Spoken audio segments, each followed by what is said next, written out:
Kamera warga merekam upaya evakuasi ular raksasa di kawasan perumahan Geraha Kuncara, Desa Kemiri, Sidoarjo, Jawa Timur. 3 petugas damkar yang tiba di lokasi dibantu warga berusaha mengepung tempat persembunyian ular sanca kembang di bawah gorong-gorong. Proses evakuasi pun berlangsung dramatis. Ular berupaya menyerang ketika akan ditangkap. Setelah berjibaku selama 2,5 jam, akhirnya ular betina jenis sanca kembang ini berhasil ditangkap. Sebelumnya warga sering melihat ular muncul ke area perumahan saat sore dan malam hari untuk mencari mangsa.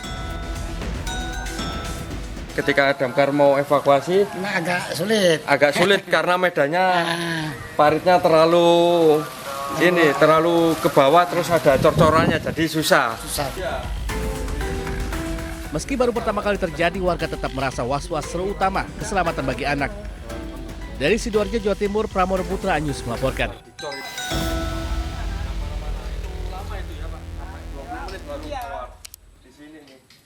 Beberapa pasal dalam Undang-Undang ITE, Informasi dan Transaksi Elektronik, yaitu pasal 27A. Roy Suryo, Respons Yanipar, dan Dr. Tifa jalani sidang perdana di Mahkamah Konstitusi. Ketiganya hadir ditemani oleh kuasa hukum Refli Harun. Roy Suryo CS selaku pemohon uji materi terhadap Kitab Undang-Undang Hukum Pidana dan Undang-Undang Informasi dan Transaksi Elektronik. Gugatan diajukan ke MK lantaran ketiganya merasa dikriminalisasi terhadap penerapan pasal-pasal yang dikenakan atas status tersangkanya dalam kasus ijazah mantan Presiden Joko Widodo.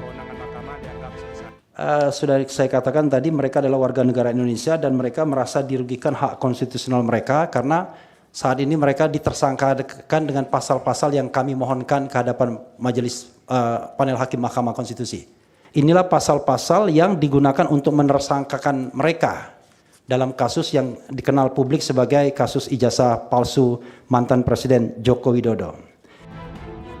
Wakil Ketua Mahkamah Konstitusi Saldi Isra sempat menegur Refli Harun yang menjadi kuasa hukum dari Roy Suryo CS. Saldi menegur karena kuasa hukum tidak terlebih dahulu menyampaikan kewenangan MK dan kedudukan hukum atau legal standing dari pemohon. Ini kalau begitu kewenangan mahkamah dianggap sudah diucapkan ya, disampaikan ya. Karena mahkamah pasti berwenang. Iya, tapi legal kan standing Pak pasti Refli, diterima. tunggu dulu, jangan cepat-cepat. Ini kan kalau ditegur hakim nanti bisa rusak juga Pak Refli. Pelan-pelan. Kewenangan mahkamah dianggap selesai. Nah, sekarang Bapak jelaskan legal standingnya di mana, begitu ya. Jangan melompat-lompat Pak. Orang belum legal standing udah sampai ke pokok permohonan Bapak ini. Permohonan uji material diajukan Roy Suryo CS berlanjut di MK.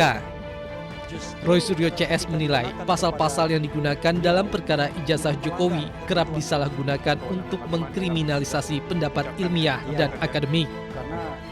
Tim Liputan iNews melaporkan.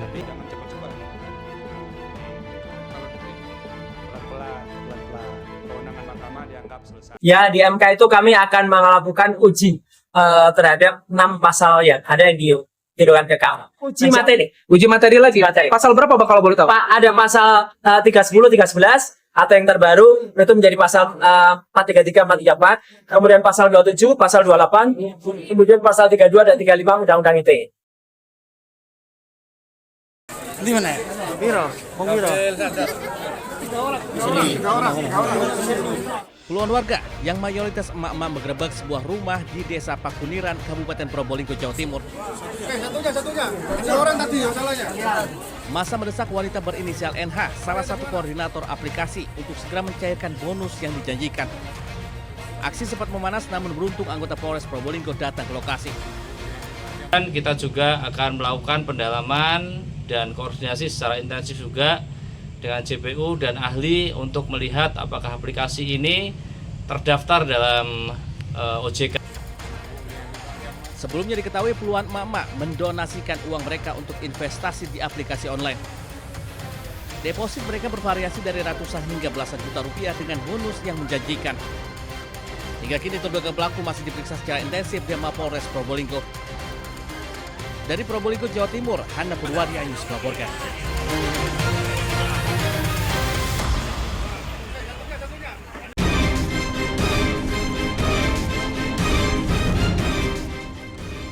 Inilah detik-detik pengemudi mobil menyalakan lampu tembak yang menyorot ke belakang hingga viral di media sosial. Diduga kesal dengan kendaraan di depannya yang tidak mau pindah ke lajur kiri saat hendak didahului, pengemudi sedan akhirnya menyalakan lampu tembak yang menyorot ke belakang.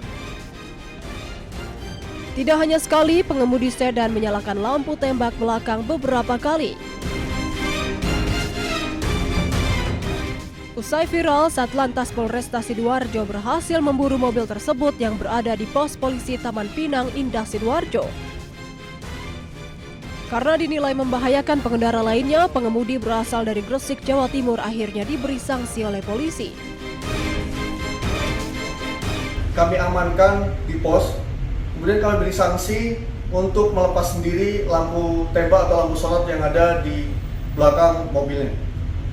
Setelah pengemudi melepas lampu sorot yang ada di belakang mobilnya, kami perintahkan untuk membuat surat pernyataan untuk tidak mengulangi perbuatannya lagi.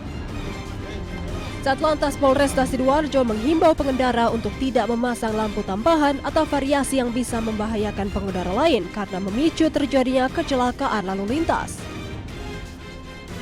Dari Sidoarjo, Jawa Timur, Pramono Putra, iNews melaporkan.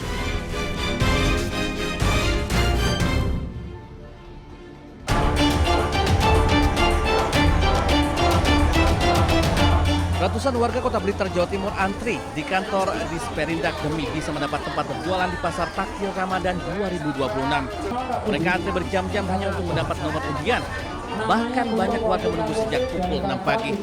Namun sayang, pihak Disperindak hanya menyediakan 150 stand saja.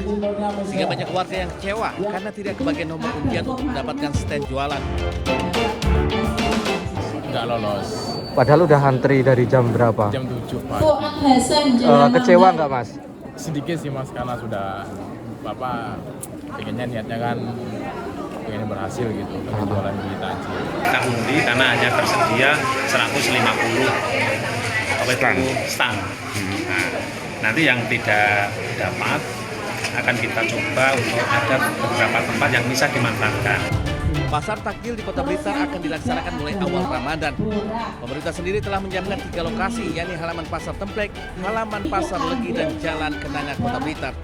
Dari Kota Blitar, Jawa Timur, Yoyo Agustayus melaporkan.